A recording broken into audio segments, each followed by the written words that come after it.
Hello everybody, I am just making a second video along the same lines as the previous one I've made to explain how this Julie's costing tool works.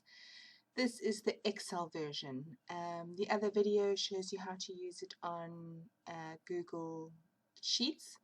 This is if you aren't comfortable using Google, or if you have a Huawei phone, they don't support Google, so you would need to use the Excel version. This is available for purchase. It's only 55 Rand and it is a massive time saver. You're going to love it. Okay, so when you buy it, you'll be sent this document that looks like this, or a link to the Google ones, which if you would prefer to use that, you can. So obviously I have called it Julie's costing tool, but you can change the picture, you can call it whatever you want, personalize it, change the colors, whatever, as you would normally with with Excel. What is the best time saver about this whole thing is if you look at these two at the bottom here, these two tabs. So the costing tool works out the costing. I'm going to get to that now. The ingredients reference list, if you go to that, this is where you are going to save the most time. So you're going to enter your ingredients. I've just put a few here so that you can reference them, so you can see, just sort of made up a few. So for instance, flour, let's just highlight it so you can see that's the units, so we're working in grams. The cost is say $20.99, and there are for a bag of 2,500 grams, which is a 2.5 kilogram bag. So you must always remember to be working in the same units all the way through. Another example here, butter, obviously in grams, that comes in a 500 gram thing, and that is the price of 500 grams. So when you enter a recipe, it will reference back to this list. So let's say the cost of sugar, this is a good example. So the cost of sugar when I did this was $34.99 for a 2.5 kilogram bag. That is no longer correct. So the correct price now, I think, is $38.99. There it is for that price. That means that when the prices change, you come here to the ingredient reference list and you change the price once. And then every recipe that you've used that ingredient in will be updated in your costing list. So you never have to update all your costings, you just update at the ingredients reference list. Right, so let's go to do a practice costing. I'm just going to scroll up a little bit there. So it just says example ingredient here for now, just to have something in that spot. But you'll see there's a little drop down box. So let's say we're going to use flour. Let's say the recipe has 250 grams of flour, and then there it has worked out the total of how much that flour is going to cost you. Let us say that it has an egg, or eggs, one egg.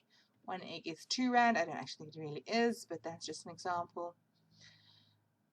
And then there it is, 2 Rand for your 1 egg. If it was 3 eggs, you would just put 3 there, and then it works it out to 6 Rand. Okay. And you would do that for all the recipe, all the ingredients in the recipe, until you are happy, until you've got all the totals of what you need, and then it will give you a total here. That's not right. Why isn't it giving me the correct total?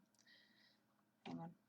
So to sum it up, you would just highlight all the fields that you're using, and then go up here to this little sigma sign, which looks like a little zappy thing, I don't know what that is, and click auto sum. Sorry, and then that will show you the total, $8.20 for what we've got here so far.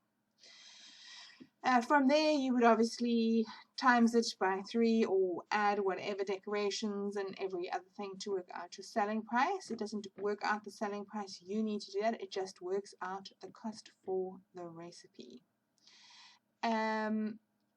Yes, so support small business and your favorite cake baker, that's me, Julie, by buying a costing tool. Oh, before I go, let me just show you. So let's say you have a recipe. I don't know, let's say this was for cake. When you make a new recipe, so that's our cake recipe, we want to have a biscuit recipe, just go to the left here, you'll see that little thing. When you get that little black arrow on the left, just highlight all the way down until you've got to the total, right click onto copy, then go to the next black arrow there again below, right click again and right click insert copied cells, and it will make a copy of it. Then you can call this one cookies. So you never have to go back, and you can just have them all in a row like that. Just to show you how the ingredients references works, if we go back to here, let's say I change the cost of that flour to 30 Rand. You'll see if I go back here, there it has now updated it. The flour is now 3 Rand, the total is 9 Rand 11, where it was 8 Rand 20 before. So there you go, that is how you do it. If you want to remove these, if you finish with your recipe, you simply highlight the ones that you're not using, right click and just say delete. It'll disappear them, and then you will be left with a nice neat little total for the recipe. If you have any questions, you're welcome to email me, julie@juliescakestudio.co.za, or you can reach me via WhatsApp from my website, which is juliescakestudio.co.za, which is also where you can purchase this incredibly nifty tool. Thanks, bye.